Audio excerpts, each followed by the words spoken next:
Well, Robert, it's so great to be with you today. And what we're covering on the program is 3 reasons why Muhammad doesn't exist. So let's jump right in. What is your first reason? The sources that give us the biographical information about him are all so late, several hundred years, 200 years and following after the time of his alleged life, that there was plenty of time for legendary material to enter in, and we cannot know actually anything for certain about this man. Okay, so are you referring to the Hadith? That's right. Okay, and is your view that we don't have any other sources outside of the Hadith about his life? Well, there's the Sirah literature, but that's just got the same problem. The Hadith and Sirah literature all date from the beginning of the 9th century, and people point out that they are dependent upon earlier works that have been lost, that were written, as if that were probative of something. But the fact is, we have works that were written that survive. For example, Ibn Sa'd and Waqidi, who date from roughly around the same time in the 9th century, with Waqidi being a little bit later. And he shows a tremendous amount of legendary elaboration in the stories that he shares with Ibn Sa'd. So, in other words, if you have that kind of legendary elaboration in written literature, in material that both dates from the 9th century, then it's reasonable to surmise and conclude that in the material that we have that's no longer extant, there was also legendary elaboration, to the degree that while there may have been some person around whom these legends began to be attached, we can't know anything about him. Did you also make the point in your debate with David that in the Hadith literature, it's already known that there were legendary stories about Muhammad, and most of them were sort of like weeded out? Yeah, that's actually my second reason. And so we can move on to that the Muslim sources themselves, the Muslim sources that give us the Hadith literature, tell us that the material that they are conserving and presenting to us is the result of a tremendous winnowing process in which they declared inauthentic a massive number of accounts of Muhammad's words and deeds. For example, Bukhari. Sahih Bukhari is supposed to be the Hadith collection that is most reliable. As a matter of fact, that's what Sahih means, reliable. And so when Muslims refer to the Hadith, they are most often referring to Bukhari. And when they refer to Bukhari, they are referring to something that Muslims will generally take as reliable. So it's considered to be an extremely important source. Now, Bukhari is somebody who, here again, lived in the 9th century, and he is said to have traveled all around the Islamic world gathering hadiths, gathering traditions about Muhammad, and he ultimately gathered together 600,000 of them, and then rejected 593,000 of those, 593,000 as forged, and kept the 7,000. And so when we have that number of forgeries, it is, once again, extremely difficult to sort out what is authentic from what isn't.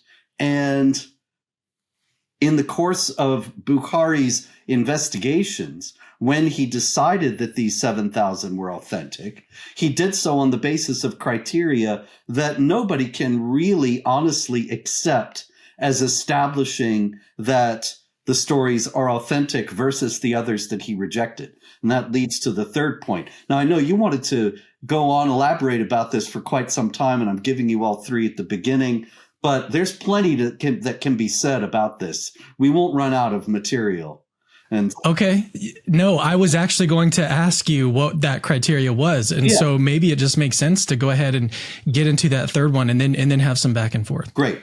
The third point is that the criteria used in traditional Islam to determine which stories of Muhammad are authentic and which are not are based on something that is inherently no more reliable than the stories themselves, and that is the isnad chains, the chains of transmission. Every hadith has a matan and an isnad. The matan is the story itself. If you go to sunnah.com, for example, you can't see this in the English. They don't usually put the matins, translate the matins. But if you click onto the Arabic, you can see that every story has they usually don't give you the isnad. Sorry, I said that backwards. The isnad is what is not there. The matan, the story, is there. You click on the Arabic and you also see the matan. I'm doing it again. I'm sorry. Very tired these days. You click on the Arabic, you also see the isnad, which is the chain of transmission. That Aisha said that she heard this from Muhammad, and so heard it from Aisha, and so heard it from the first so-and-so, and on and on and on to the person who's recording it. Now, the earliest matins, the earliest stories had no isnad. They had no chain of transmission listed. The earliest extant stories of Muhammad did not tell us who originated them and who was passing them on. But the standard criteria are that one has to have an unbroken chain, and every person in the chain needs to be reliable. If somebody in the chain is known not to be so honest or careful with the facts, then that chain becomes suspect. Or if somebody so-and-so heard it from another guy, but then we don't know heard it from so-and-so who brought it on to our own age, then it's not, or to the age in which it's being written down, then it's not reliable. But the thing is, the isnad chains date from even later than the stories, and they can just as easily be forged. If you want to have a story that everybody takes seriously, you load up your chain with reliable people that everybody loves. Done. And there are numerous stories that have different chains of transmission where it's clear that people who later on had a sullied reputation or something of that kind were replaced with people with sterling reputation because these stories the various powers wanted them repeated, wanted them to be considered canonical. So do we have anything like this? I'm always thinking of like paralleling this with the Christian account, that we have about Jesus. Do we have anything like this with respect to the genealogy in the Gospels? You know, could they have just been making those up as well? Is there time for legendary development there? They could have been. And this, of course, is something that many people have suggested throughout history. And this is one thing that I want to emphasize here at the beginning, that historical evaluation of the Gospels and the New Testament in general has been going on for several centuries, and Christians are not threatened by it. And yet suddenly, when I start and some other people start investigating Muhammad historically and the origins of Islam historically, everybody gets upset. And I find that odd. But in any case, to the question itself, we have in Matthew and Luke, we have two separate genealogies of Jesus.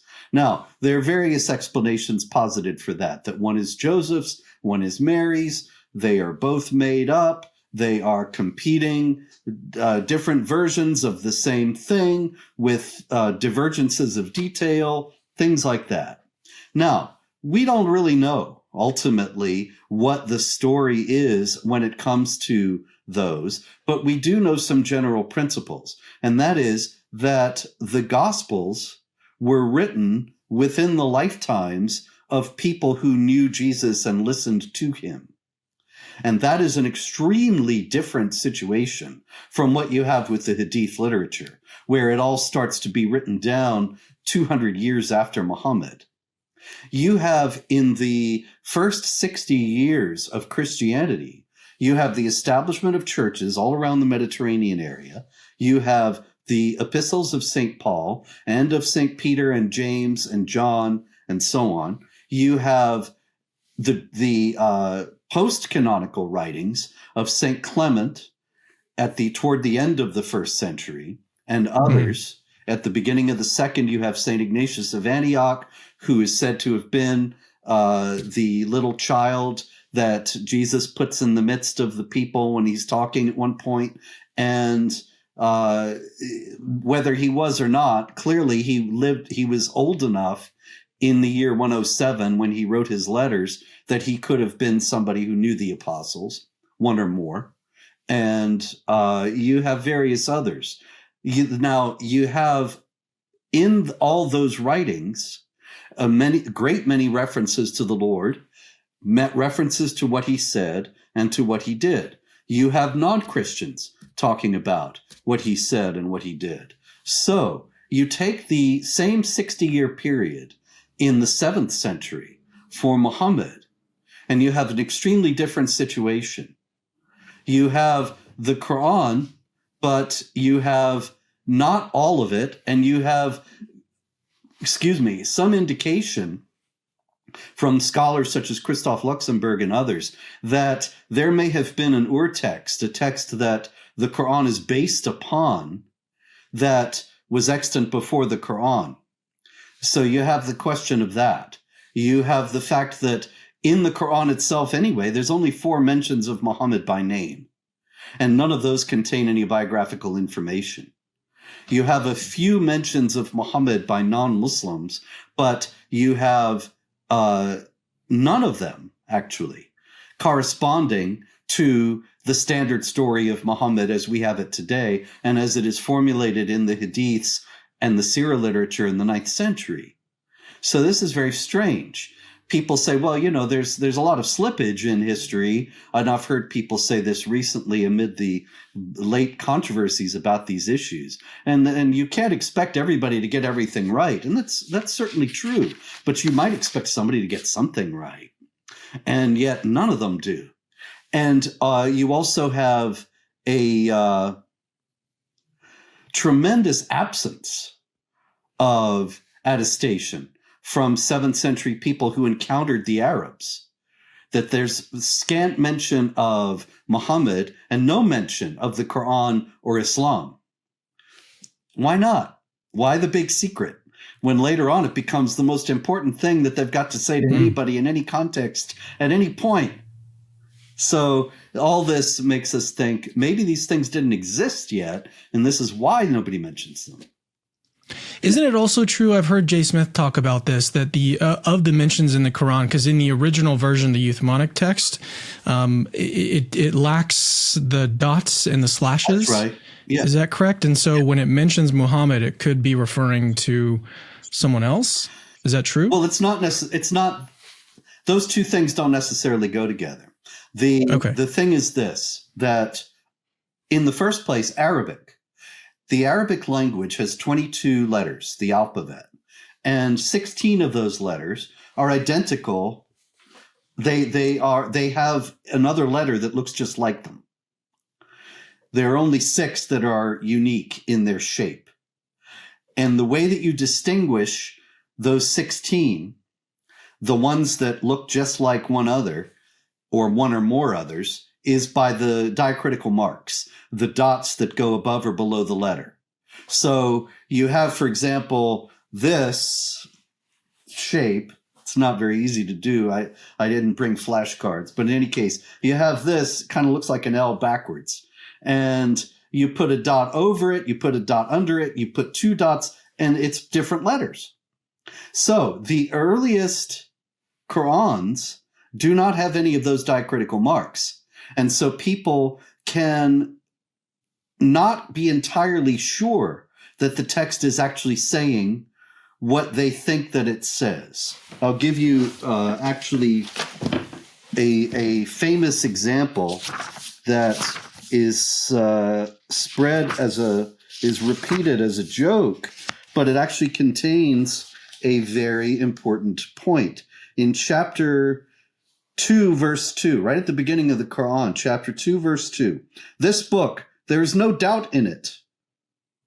All right? Now, doubt is raiba. But oil is zaita.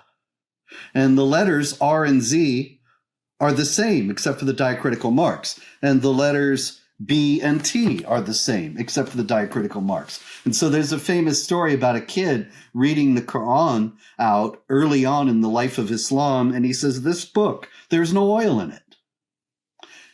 And that is an actually quite reasonable thing to think the book is saying when you do not have something specifying which letter is meant. And so what I think you're referring to when you're talking about, in the first place, what J. Smith says is the fact that the Quranic text is far more indeterminate than most people realize because of the slippage caused by the lack of the diacritical marks in the earliest manuscripts. But what Jay is referring to there is the fact that all the Arabic words are based on consonants, and you have marks that show the vowels. And the earliest Quranic manuscripts don't have those either. And when you're talking about Muhammad, you have MHMD, but when you strip away the vowels, it could be that somebody else is being referred to altogether, yes. And when the word is used, it has a meaning, Muhammad, the praised one.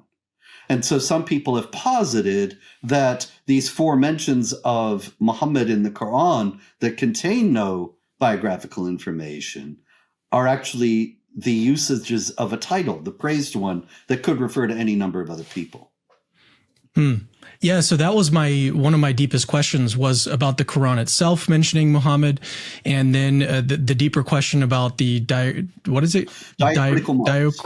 diacritical marks, and whether or not that leaves open alternate interpretations. And then you're almost all 3 reasons involved the hadith, right? These sort of later mentions about Muhammad that the biographical information is sort of too far removed.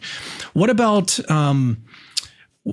his name is slipping my mind right now. That what is one of the earliest Christian writers that spoke about Muhammad? Are you talking about John of Damascus? Yes, yeah. Saint John of Damascus. Okay, so here's a theory. What if there was no Muhammad depicted by the hadith literature or the Sirah literature? There was no such person that matched all that criteria. However, there was a person that matched the sort of earlier sources that we have from St. John of Damascus and some of these earlier non-Muslim writers. There was some person named Muhammad that did some things along those lines. Would you be open to a theory like that? Yeah. Or would you still say no? Well, see, this is where we have to define what we mean by there was no Muhammad. And that is a statement that can actually admit of numerous different interpretations. And the one that I favor is not to say there was never any such person. There could have been such a person. There could even have been a warrior prophet, because some of the earliest mentions, non-Muslim mentions of Muhammad, are of a warrior prophet. And a warrior prophet is certainly what he was.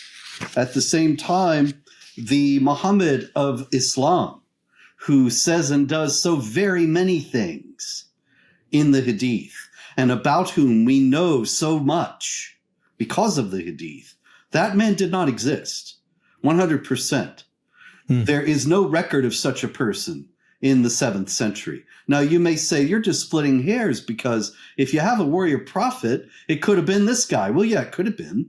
Or it may have been that he's made up based on the bare fact of the understanding that there had been such a warrior prophet at this time, and all these legends got attached to him. Looking for John of Damascus. John of Damascus is aware of the Quran, and yet he seems to not have the Quran that we have now. Because he says that he's read all their frivolous tales, the Muslims, including the text of the woman, the text of the cow, the text of the table, and the text of the camel of God. Now, all of those, except the camel of God, are chapters of the Quran. But he doesn't say the Quran. He says he's read these texts. They may be 4 separate books: the woman, the table, the cow, and the camel of God. He doesn't give the impression that they're one book. But we can say, okay, maybe they're one book. But even if they're one book, the camel of God is referred to in the Quran several times, and it's kind of elliptical. It's not really very clear what is meant by it. But there is no text, there is no chapter of the camel of God. And so it seems as if the Quran to which John had access, if he had access to the Quran at all, and not to these separate books as separate writings, it was not the one we have. The standard narrative is that Uthman, as you mentioned, collected the Quran in the year 653 and standardized the text, burnt all the variants, and delivered it to the provinces, so that the Quran should have been standard after that, according to the standard story. So John, 75 years later, he's got the Quran. Why should he have a different one? And yet he does.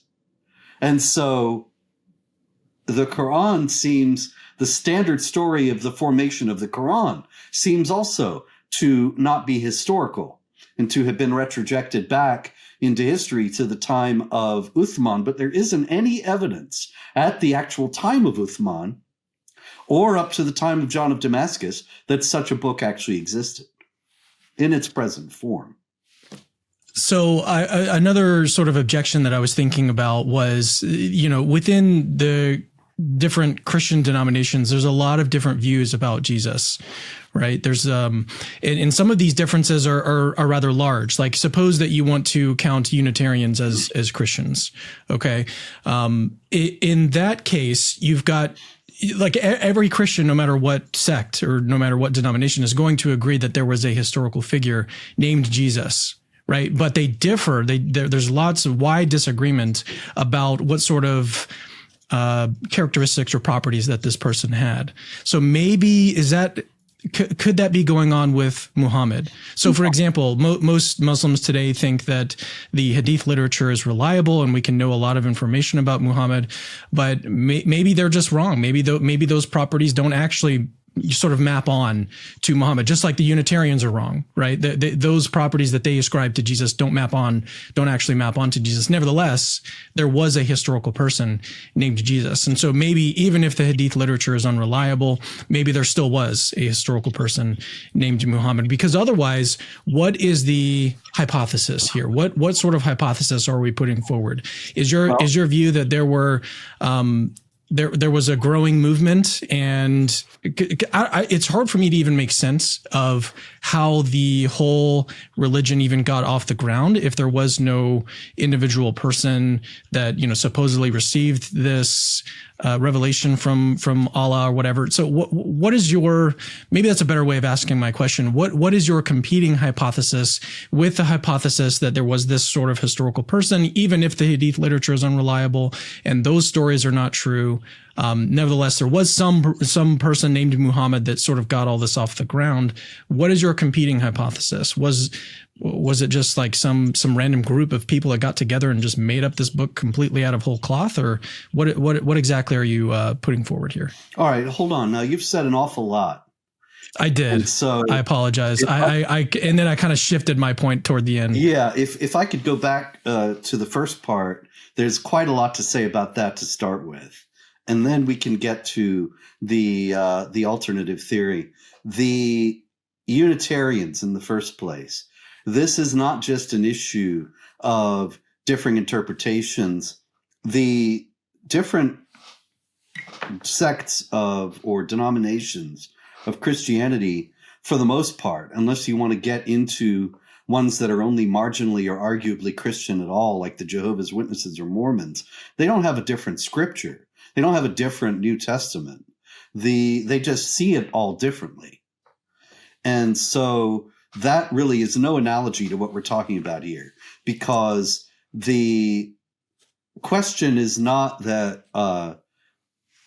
maybe there's a different set of sources or a different group of canonical texts that we should refer to. We all agree on what the Hadith are and what the Sirah literature is constituted by, and what they say Muhammad said and did. The question is, where does all that come from? And Muslims to this day will tell you that they believe in Muhammad because they believe that the Hadith are reliable. They believe that it's actually a superior method of preserving material. They say that the New Testament, the Gospels, they don't tell you the the isnads. They don't tell you who told you this stuff. And so, they discount it on that basis. Now, that's true. If their own construction of the sources for their material were not so clearly forged and fictional, that might have more weight. But that is the case, that even by their own admission, by the sources that they themselves are citing, we know that their material is unreliable, that a great deal of it was forged, including the isnad chains, the chains of transmission. So when we talk about Matthew, Mark, and Luke, and John, and they say, we don't even know where these stories come from, and so on, that we fall back on the fact that they were circulating among the apostles at the time the apostles were alive, or many or most of them were alive, and that many of the followers of Jesus who had not been apostles were alive, like the 500 who saw him at one time that Paul refers to after the resurrection, and so on. And so the stories that were inaccurate would have been flagged and rejected. And so we have these four collections of material that have the approval of the community in living memory of the founder. That's sufficient. But it's very different from what we have in Islam. Now, as far as what else might have happened if you don't have Muhammad, the prophet of Islam, I'm sorry, just to repeat the last, just to emphasize or conclude the last bit, that's very different from theological disagreements among the followers of Jesus that arise centuries later and are all based on the same texts, but different understandings of the same texts. Anyway, in Islam, the idea is this, that it's very clear that Islam arose in a monotheistic setting, and the monotheism was already there. It was not, however, extraordinarily well defined.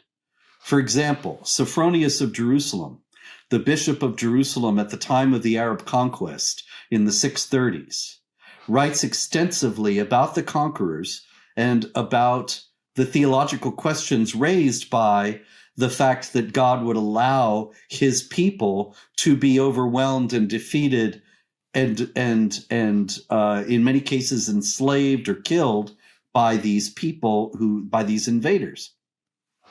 And so it's noteworthy that Sophronius never calls them Muslims and never refers to Muhammad and never speaks about their having a new religion.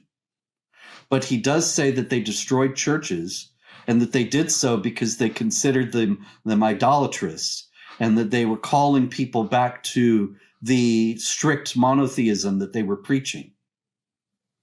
And so it seems like a curious omission that Sophronius makes no mention of Islam, and nobody else does either for that matter.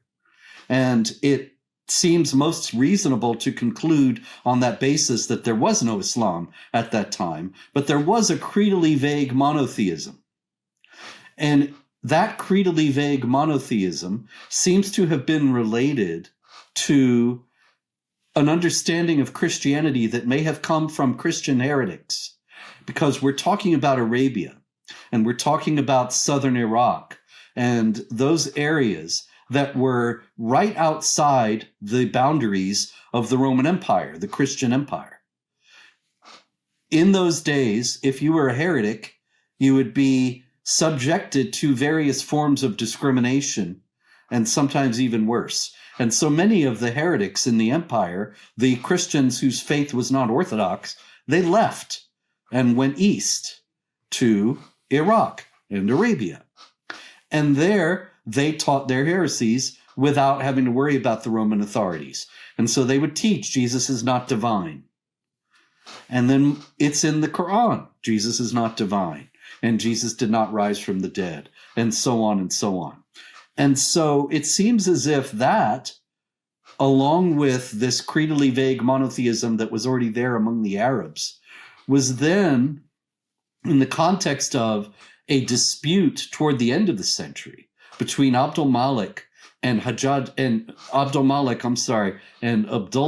Zubair on the other side, who was a rival for the leadership of the Arabs, that they started to speak about the praised one, Muhammad, as a separate individual and as a prophet, and to construct a religion based around him, built on this strict monotheism that had already existed. And they did so because in those days, the great empires were held together by a religion. They didn't have constitutions and parliaments. And they weren't ethnically unified. The Romans were unified around Christianity. The Persians, the other great empire of the day, were unified around Zoroastrianism. The Arabs conquered all this territory and had this huge empire. And then Abdul Malik is dealing with the threat from Abdullah. And so he starts to try to unify the people around this strict monotheism centered on this person of Muhammad, who may have been a historical figure about whom little was known, or somebody that they started to tell stories about for whatever reason that people do that sort of thing, and myths grow like King Arthur and Robin Hood and so on. And this began to grow and became the way in the first place that after he beat Abdullah, how Abdul Malik unified his empire and held it together by making this religion and making it the foundation of the unity of the empire and making it martial and violent, because these were all warriors who were doing this. And that seems to be where it comes from. So the Quran itself, what was the impetus for the initial writing of the Quran? I've interviewed Gabriel Reynolds about this, and he has a really interesting theory about how there were multiple editors of the Quran itself based on the doublets. Yeah. And he's got a very interesting theory, but what is your view on why the Quran was started to be being written in the first place? Well, I believe that large portions of the Quran seem to have existed before Islam. There was an interesting thing. I wrote a book about these issues, if you will pardon the plug. Did Muhammad Exist? Wrote it first about 2010, and around 2015 or so, or later than that even, there was some big discovery. The Birmingham? Are you talking about the Birmingham? Yeah, that was carbon dated to 570 to 645 and right. of Quran manuscripts. And people were writing to me, Muslims, and saying, are you going to retract your book and apologize now? Because we have Muhammad's own Quran that he held in his hand, that this was being trumpeted as. But the carbon dating actually was from 570 to 645. Muhammad is supposed to become a prophet and start getting the Quran in 610. So 570 to 610, if that's possible, means that the alleged Quran manuscript actually predated Muhammad and Islam and is not a Quran at all. And Christoph Luxemburg, the great pseudonymous scholar of Syriac, has stripped away the diacritical marks that we already discussed were not original to the Quran anyway, and he repoints the Quran manuscripts in Aramaic and finds that a lot of the passages that are sort of chaotic and obscure in the Quran as it stands suddenly become clear when you read them as Aramaic. And this is extraordinary, that he posits that the word Quran, of course, which means lectionary, it's called that because it was a lectionary. But if you were to become a lector in your parish, then you're going to go up and you're going to read the epistle. And in the book, the lectionary, there'll be the epistle reading for the day. And then there'll be the epistle reading for the next day. That might be from a completely different book of the New Testament. Mm-hmm. Although usually they go in order for a while and then skip to another one. Mm-hmm. But anyway, if the Quran's a lectionary, that explains why it skips around with no subject matter classifications, no rhyme or reason to it. The Quran is not arranged chronologically. The Quran is not arranged thematically. There is no arrangement to the Quran that's discernible. But if it's lectionary, then suddenly that makes sense, that you have a reading for some time and then the next reading for the next day or the next week and the next reading. And so they might not have any connection with one another. Anyway, this is something that comes from Luxemburg's researches. And the idea is that the Quran was cobbled together from various extant materials, which also would explain why it has passages from the Bible, not passages, stories from the Bible, no textual dependence, just stories heard, overheard, and repeated, half repeated, mangled, altered, various things. But you have passages from the Bible, you have material from Jewish sources, you have material from Zoroastrian sources, and it's all mashed up together to create the new holy book. Because when you're making a religion, you got to have a holy book. Religion's got holy books. The Christians have the Bible. The Jews have the Bible too, but it's a little bit different. The Persians have the, the Zendavesta. And so you make a scripture, but you make it out of material that already exists. And you alter it as needed. So that material, where did it originally come from? Maybe I missed it. Maybe you already went over this. Yeah, and I apologize if so. Material, it's Jewish material, it's Zoroastrian material, and some of it is a Christian lectionary, and some of it is material from other sources. From these heretical Christians? Yes, some of it is from the heretical Christians, which is why you have these ideas of Jesus. The very first thing I wrote about Islam in 1983, I guess it was. I wrote a paper on they did not kill nor crucify him, but it appeared so to them. It's chapter 4, verse 157 of the Quran about Jesus, that they did not kill or crucify him, but the Jews thought they'd crucified him. And I traced that to, there's not a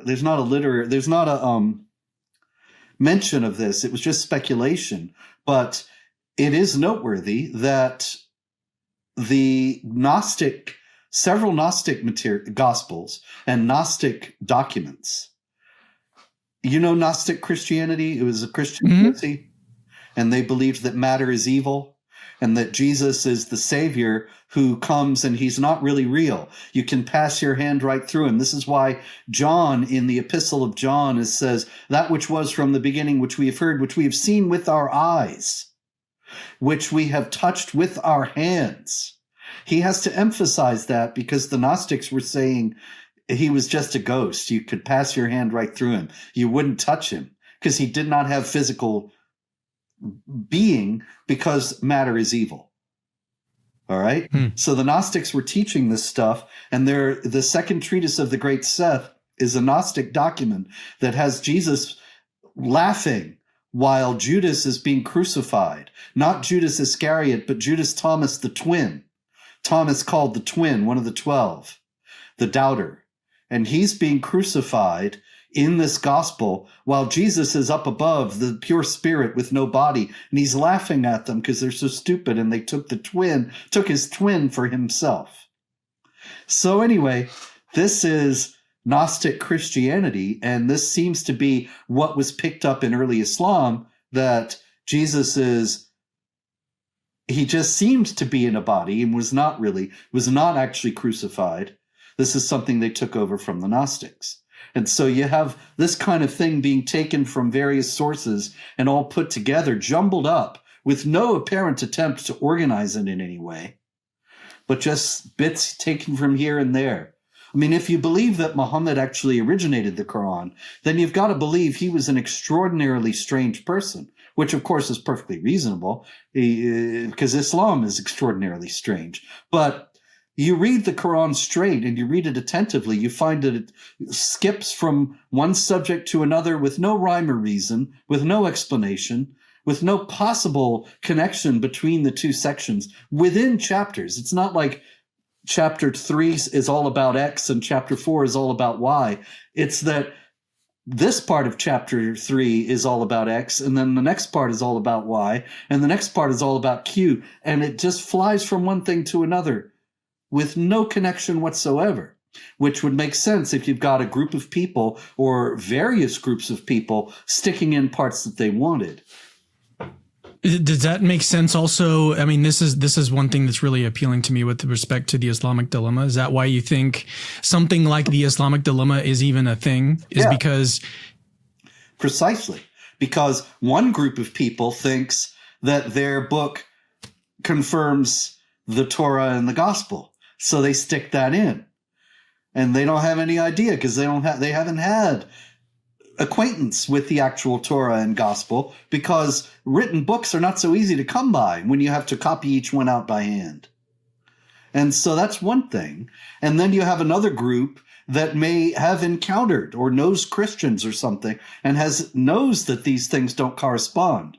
And so they have to start saying, you corrupted your scriptures, which, of course, as you know, is not actually in the Quran, but it's very strong in Islamic tradition because it's the only thing that explains away these passages. This does have some really strong, I think, explanatory power. It can explain all of the weird passages that we find in the Quran, like Surah 930 about Ezra and Jews worshiping Ezra. It's like, where did that come from? Like, what? Well, nobody actually knows. It's possible that there was some group of Jews that were revering Ezra in some way that have completely died out. That seems least likely, though. What is more likely is that this is a misunderstood passage from something or other, just like they misunderstand the Trinity and think that it's Allah, Jesus, and Mary, that this is some misunderstood reference to Ezra having some status or other that they don't understand, or a mistranslation or misinterpretation based on faulty pointing, based on the wrong diacritical marks being put down, you see, or some combination of those things. Ooh, this is just really, if I was a Muslim, I would be very troubled. I mean, even just in this what we've covered so far, this is just really troubling stuff. Maybe we can kind of shift gears and we can bring it back to the topic of whether or not Muhammad existed. And there's two arguments I want to put forward. I won't give them both at one time to overwhelm you like I did that other question. So the first one is, and this one just occurred to me, so it may not be that great, but if there is, suppose that the Hadith literature is unreliable. Okay, suppose that, and that's basically what you've argued. You've argued obviously more than that, but the Hadith literature, let's take it for granted that it's unreliable. Isn't it still some kind of evidence that there was a person named Muhammad that did some stuff back then, even if all of the literature, the Hadith literature is unreliable? Like, they were still trying to get back to this original person because that person actually existed. There's some evidence from the Hadith literature.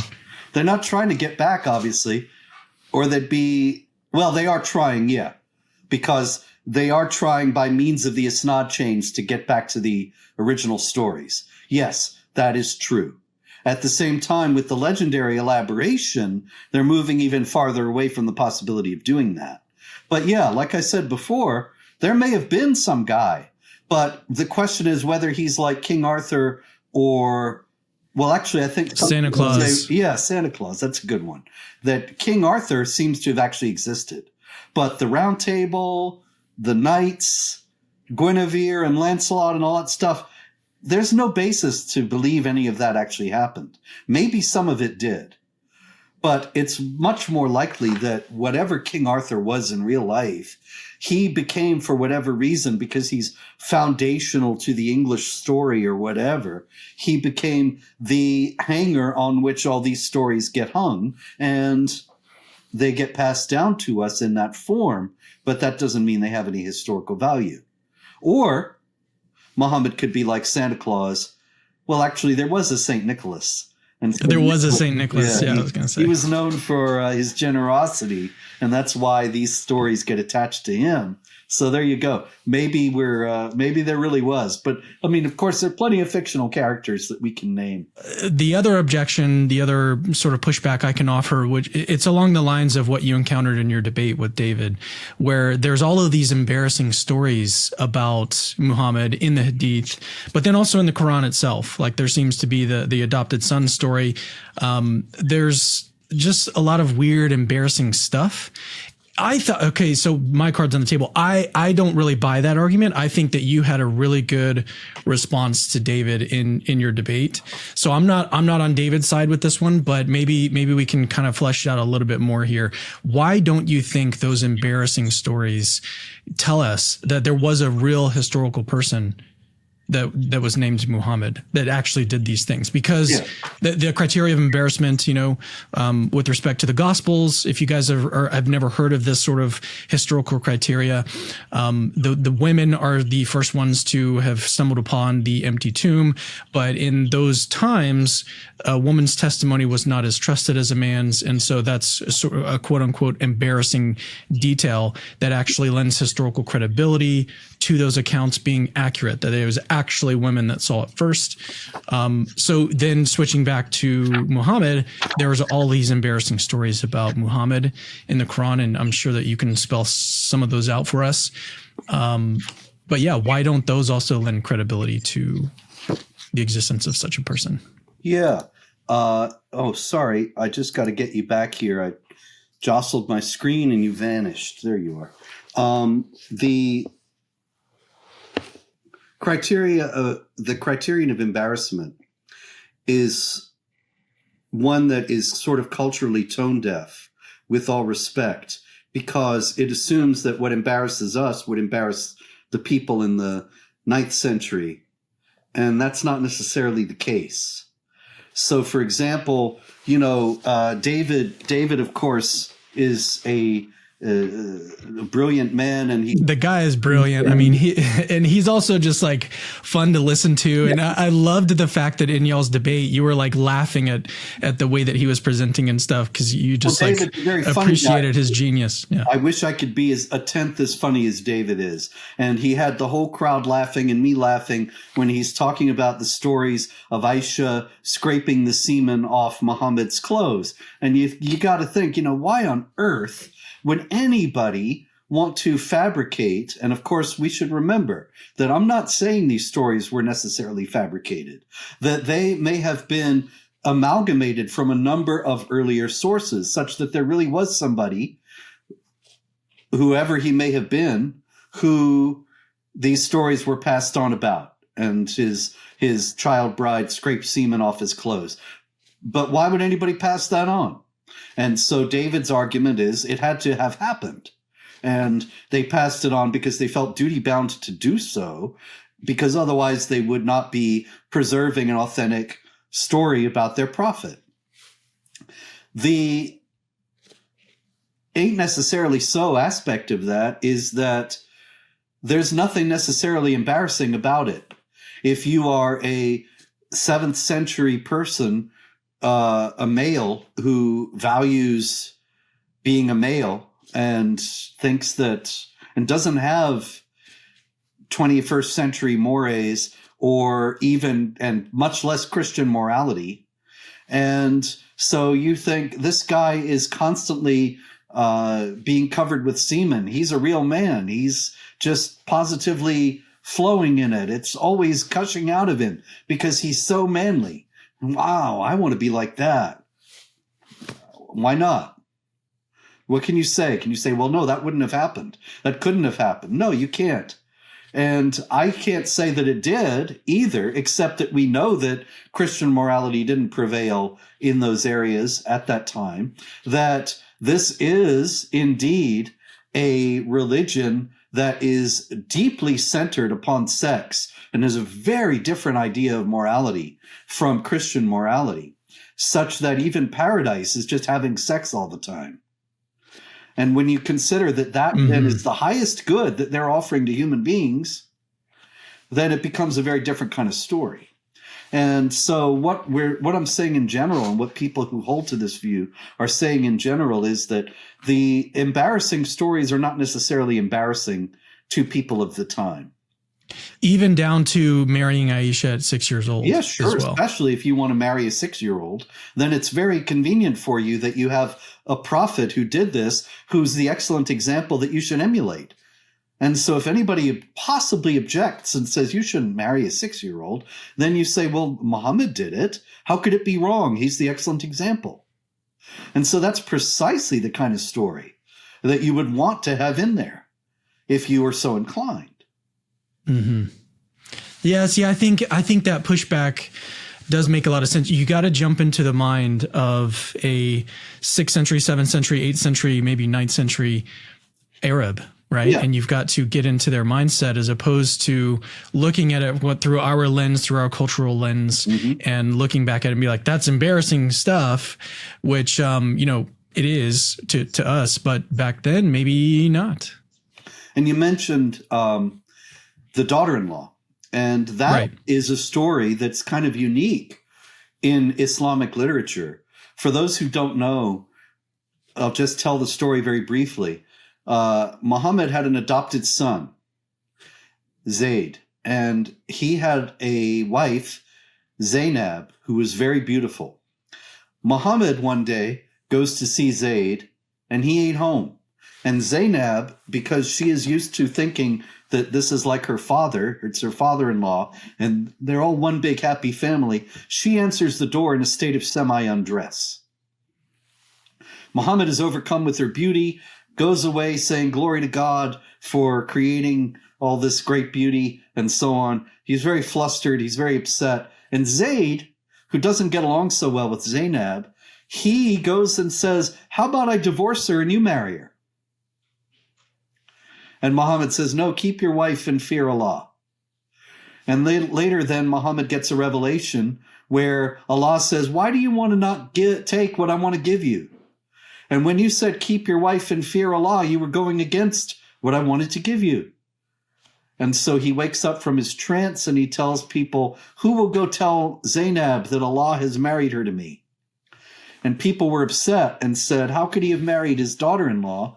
And so in order to alleviate the scandal, Allah forbids adoption. And so Zayd is no longer his adopted son. Zainab is no longer his daughter-in-law. Everything's okay. And so people throughout history, Christians and others have said, you see, you're revering this immoral man, this lecherous, lustful man as a prophet. And so that's been embarrassing in the story itself. People were talking about it, and that's why Allah forbade adoption. And later on in history, people talk about it and embarrass Muslims about it to this day.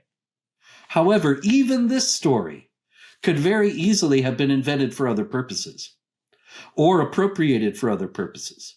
The Quran tells the story in chapter 33, and it tells it very elliptically. It does not just tell the story in a straightforward manner. It acts as if you already know the story.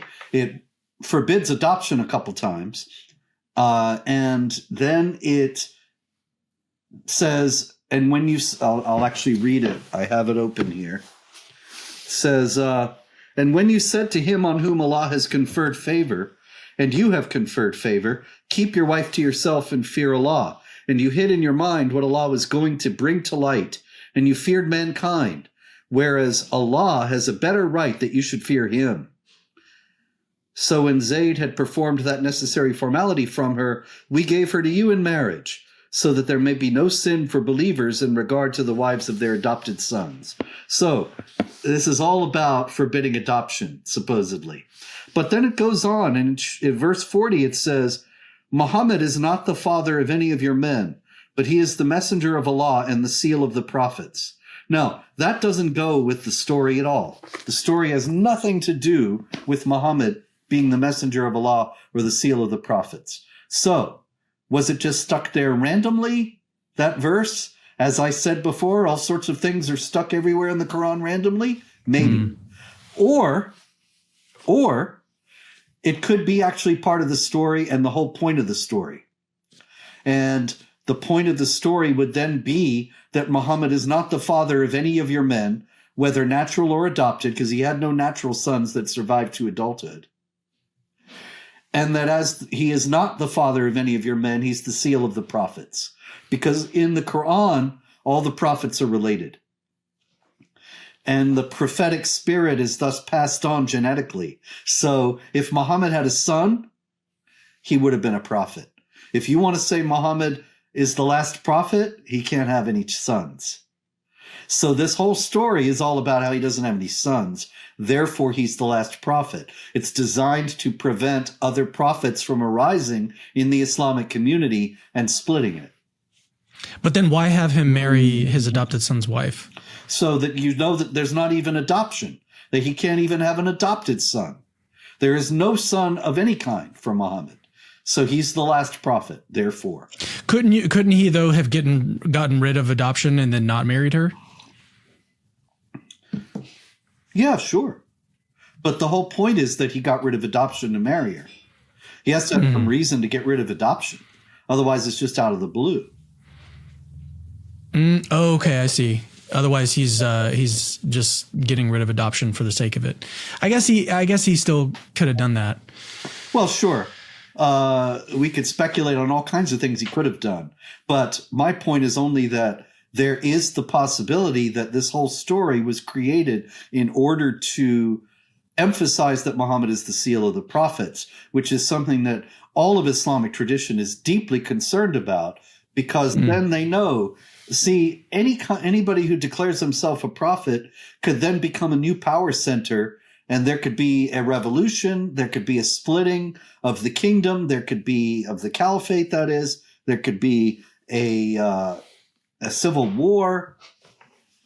But if you know ipso facto right away, you know without any shadow of a doubt that anybody who says he's a prophet after Muhammad is not, then you can nip those movements in the bud and preserve the unity of the community, which they've succeeded in doing, actually, largely throughout history. So maybe one more question, and then we'll start to wrap things up here. So what about the account, and I'm terrible with references, so you'll have to help me with this one. The account of him getting more wives in the Quran, where does that occur? Because that also seems kind of embarrassing along the same lines. Yeah, there is a passage, I'm blanking on where it is myself right now, but it does say that the prophet gets more wives than the ordinary believers. And what I am positing is that this material was amalgamated together from material involving a lot of different people. And so there may have been somebody who was claiming to be a prophet who got the permission to have more wives than other people. It may have been that some ruler thought, I need to get more wives than other people, and I'm not a prophet, but I can extrapolate from Muhammad getting permission to have more wives than ordinary people, or something of that kind. But in any case, the fact that we have the Quran saying that, and Islamic tradition saying that Muhammad did indeed have more wives than were allowed for the average Muslim man, does not necessarily mean that Muhammad is historical. It could be that the story of Muhammad is constructed so that he has more wives than the average Muslim man, because that is a text in the Quran.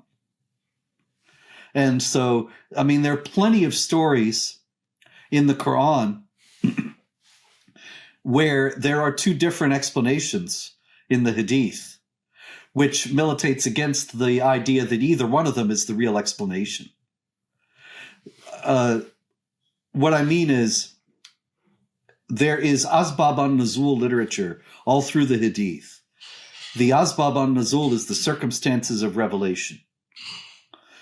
So you have a Quran passage, there's a whole literature of the circumstances in Muhammad's life that gave rise to this Quran passage.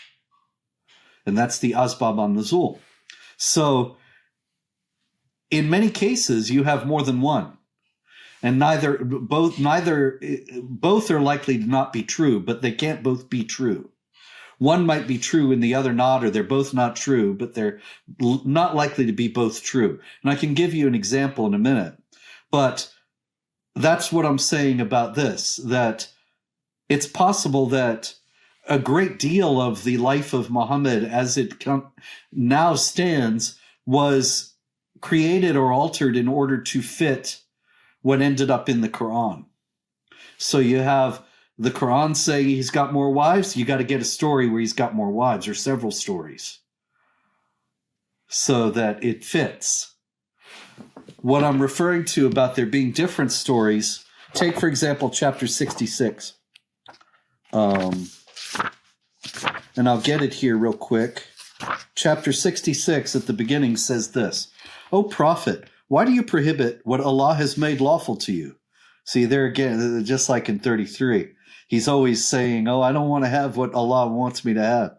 Trying to please your wives. And Allah is forgiving, merciful. Allah has made lawful for you absolution from your oaths.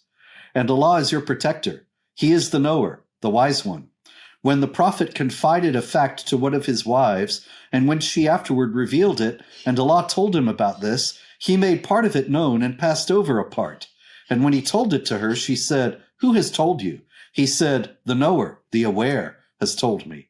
If you two turn in repentance to Allah for what your hearts desired, and if you help one another against him, then indeed Allah, even he, is his protecting friend, and Gabriel and the righteous among the believers, and furthermore the angels are his helpers.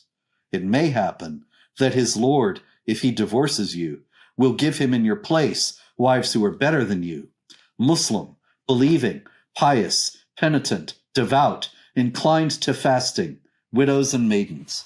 All right, so that's the passage from the Quran, chapter 66. And the standard explanation is that Muhammad was going out, and this is based on a hadith, Muhammad was going around to his wives in an order. Everyone has a night, you know?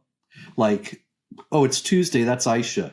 It's Wednesday, that's Hafsa. It's Thursday, that's Zainab, whoever. So he skips a night, he skips a girl and goes to sleep with Mary the Copt, his slave girl. And the wives get mad at him. So Allah comes to save the day and tells them, hey, you better back off or he'll divorce you and I'll give him better wives. Okay? But there's a whole other story in other hadith where Muhammad is sneaking honey. It has nothing to do with going around behind the back of his wives. He's sneaking honey and it gives him bad breath. And he told them he wouldn't eat honey. So he goes and sneaks honey and they get mad and Allah threatens them that he'll divorce them. Now, it seems to me when you have two wildly divergent stories like that, most likely they're both made up to explain these elliptical references in the Quran. The Quran's referring to something. We don't have any idea what, and neither do the people who write the hadith. And they come up with two wildly different stories to explain it.